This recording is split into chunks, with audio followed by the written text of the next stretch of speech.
Hey, this is Sam with The Verge, and this is the Sharp Aquos phone 104SH, which is SoftBank's flagship Android phone in Japan right now. It's got a 4.5-inch 720p LCD display, it's 8.9mm thin, water resistant to some extent. There's a 12 megapixel camera on the back and a 1.5 GHz dual-core processor inside. Design-wise, the squared-off corners and rounded D-shaped back give it a similar feel to other recent Japanese phones we've seen, like the Panasonic Elegant and Sony Xperia S. It's really light but feels pretty good in the hand, and the hardware buttons are easy to reach with either your finger or your thumb. The most striking thing about the phone's design is its colour. My model comes in metallic blue and orange, which actually isn't as gaudy as it sounds. When you're looking at the phone head on, you only see these thin slivers of orange at the sides, which gives the phone a distinctive look that I'm personally a fan of. As for software, thankfully the phone runs Android 4.0 Ice Cream Sandwich, and while Sharp has skinned it a little bit, the changes are mostly positive. There are nicely redesigned icons, useful additions such as toggle switches in the notification bar for various functions such as Wi-Fi and screen brightness, and there's a launcher which divides the apps into different categories.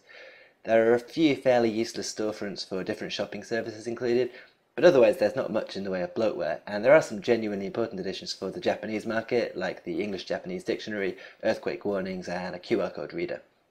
Unlike the Galaxy Nexus, the 104SH has capacitive buttons beneath the display instead of virtual buttons at the bottom of the screen.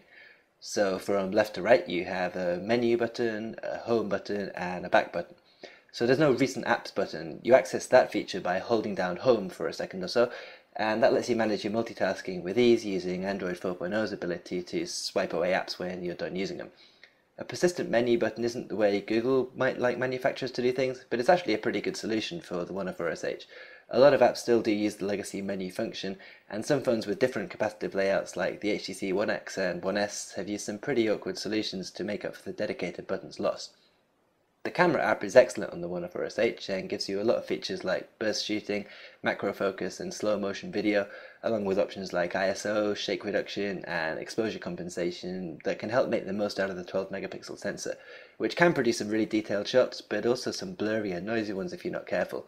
The lens is fairly slow with a 2.5 aperture, and there's no flash either, so learning how to use the camera in low light with higher ISO speed is important.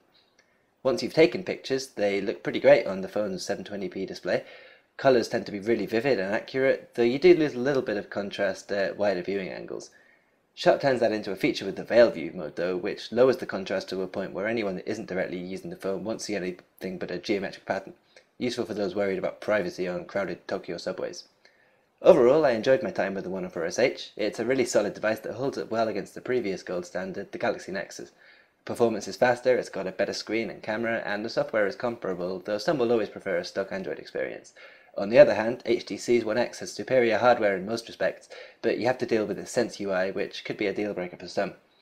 If Sharp had released this phone worldwide in February, it probably could have made a reasonable splash. Maybe its Western feature set is a sign the company is thinking about moving beyond Japan.